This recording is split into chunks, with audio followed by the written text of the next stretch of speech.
What's up, everybody? Sharx here, and today I got a new deck profile, and I'm gonna show off my hero deck. So I actually took this deck a couple weeks back at locals, and actually went undefeated 5-0. So I just wanted to show off what cards I was using. So for the first three cards, you run three Element Hero Stratos, probably the best hero card so far. Search a hero on summon and destroy spell and trap, and it's not once per turn. Really good card. Then you run triple Vision Hero Vion, another good card. Probably on par with Stratos, again on summon, send any hero from deck to the graveyard, and then you can banish a hero to add polymerization. Really good. And I also run triple Elemental Hero Solid Soldier. I just run this card because just special summons a hero from hand. It combos off really well with Shadow Mist. And speaking of Shadow Mist, I also run two Shadow Mist, really good effects. If it's sent to the graveyard, add any hero, and then if it's special summon, add a mass change. So I say run two. Also run two Distant Hero Malicious. If this card was at 3, I would run 3, but it's semi-limited. Again, just banish it, push some of the other ones from deck.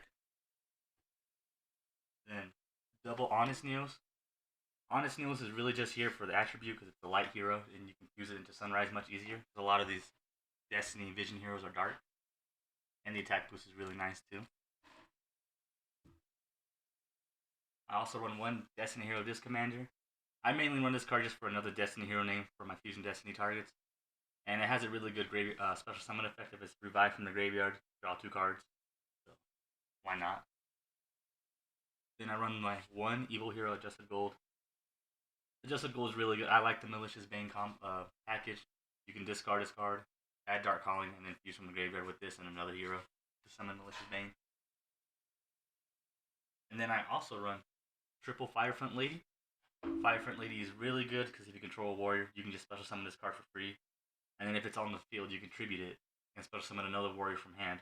And that warrior that you summon cannot be targeted with card effect. So it'll protect your monster from impermanence or effect veiler. And then for my own tech, so instead of running Vision Hero Faris or Increase, I actually decided just to run 2 Neos, 1 Red Eyes Black Dragon, and 1 Dark Magician, and then 1 Rainbow Dragon.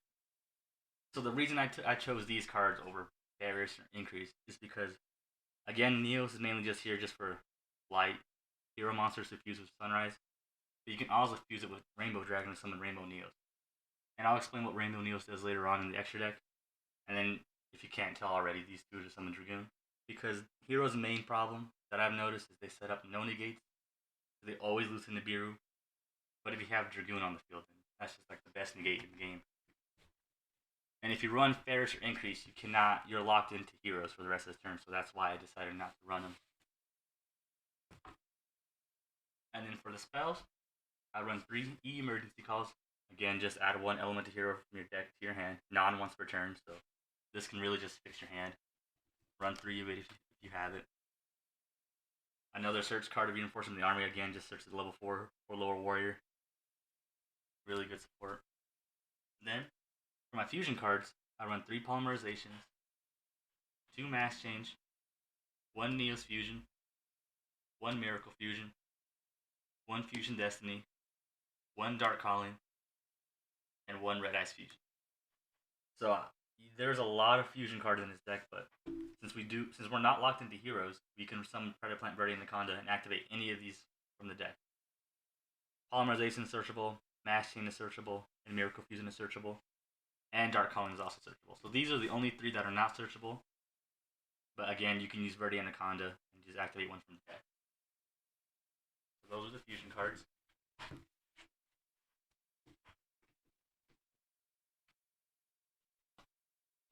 And then I do run the Isil package in the extra deck, so I do play some equip spells. So I do play Infant Noble Arms Durandal, Refusion, Axe of Fools, Malevolent Nuzzler, and Overdone Burial. So the reason I chose these equip spells specifically is because Overdone Burial, you can discard a monster from your hand, then target a monster in the graveyard with a level less than it and special summon it. So this just gets another body on board for link plays. Malevolent Nuzzler, if this card is sent to the graveyard, you can pay 700 you can pay 500 and place it at the top of the deck. So if this card is in your hand, you can normal summon any monster, equip it with this card, and then fuse the monster or link it away. And then when it's sent to the graveyard, place it on the top of the deck so you can keep your Issel play going. Axe of Fools. This is a negate card because you can equip it to your opponent's monster. It'll gain 1,000 attack, but its effects are negated. So that's why I run it, just another negate. Refusion targets a fusion monster from your graveyard and special summon it. So another body on board that revives.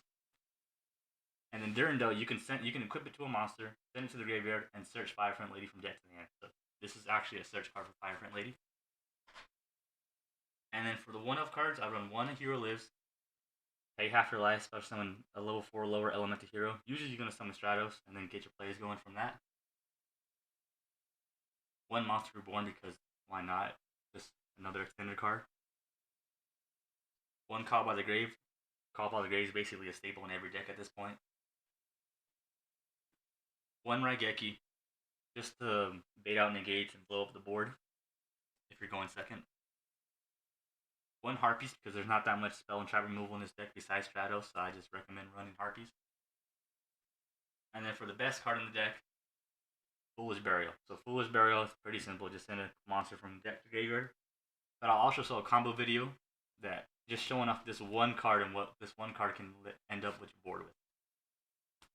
So that's the main deck. This deck is pretty big at 50 cards, but once you start playing it, you will see how consistent it really is. Now on to the extra deck. Like I said earlier, I do run Isolde. Isolde searches a warrior on summon, and then you can send equip spells to special summon a warrior from your hand. So you're going to send 4 equip spells, summon a level 4 hero, usually Vion or Stratos, and continue all the plays. Then I run Karashi. This is just an extender card. If you summon a fusion monster to an arrow it points to, you can just revive a monster from your graveyard, and the effect's not negated. So this can just summon Stratos again and get your search, and just keep pulling on with your plays.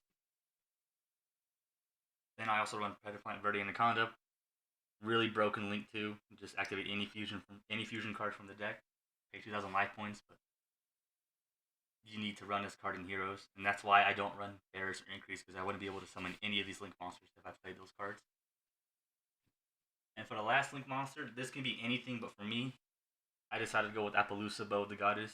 Again, because Heroes' main weakness that I've noticed is they set up no negates. So why not just have Appaloosa and a Dragoon on the board to have some really nasty negates on the board. And since you flood the field anyway, it's easy to summon this card. Now onto the fusions. For the Vision Heroes, I run Vision Hero Trinity and Vision Hero Adoration. Trinity is just here to OTK, you catch people off guard because it's summoned at 5,000 attack points. Adoration is mainly just here for the materials, just 2 hero monsters, so it's very easy to summon. For the Elemental Heroes, I run 2 Elemental Hero Sunrise. Sunrise is really good on summon, search Miracle Fusion. Boost your monster's attack. And if you attack another hero, you can target a monster. You can target a card and destroy it. So I say run 2 because you can just fusion summon, search Miracle Fusion, and then use the same materials with Miracle Fusion to summon another one. Then for the Masked Hero, I run Masked Hero Diane. This is just here for Solid Soldier, just in case the Infinite Impermanence it or Effect Veiler it. I can just Mass Change, dodge the negation, summon this, and then Solid Soldier's effect in the graveyard would activate. Also run 2 Darklaw. Darklaw is still really good in this game. And honestly, any hero deck needs to run this card. So 2 Darklaw. And then for the MVPs of the deck, 1 Destiny Hero Destroyer Phoenix Enforcer, 1 Red Eyes Dark Dragoon, and 1 Rainbow. So Destroy Phoenix Enforcer is pretty much self-explanatory at this point. It's basically in every deck at this point. Destroy 2 cards on the field, non-targeting, and it can revive a hero from the graveyard.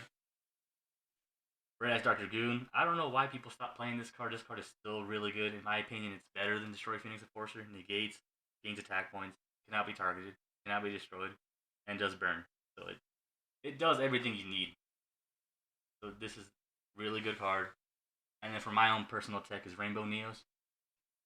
So Rainbow Neos, you need Elemental Heroes, Neos, and 1 Rainbow Dragon to summon it, but it's 4,500, and if you use Neos Fusion, this card will be destroyed. You can just banish Neos Fusion from the graveyard to prevent destruction. And then this guy can send all monsters your opponent controls to the deck, all spell and trap your opponent controls the deck, or the entire graveyard into the deck. So non-targeting removal is really good, and this is probably one of the best fusion cards I've read. So that's it for my hero deck profile. Again, I hope you guys enjoyed it. There's a lot of builds of heroes out there, but in my opinion, I feel like this deck in particular is really good. Like I said, it went 5-0 at locals, undefeated, mainly because I was not locked into hero, so I was able to summon Dragoon, Destroyer, Malicious Bane, and Darklaw all in one turn, and it's just too much for people to get over. But I hope you guys enjoyed it again. There's plenty of different hero builds, and I hope this one kind of opened your eyes more to not be locked into Faris or Increase. But I'm done talking, so hope you guys have a good day. Sharx out.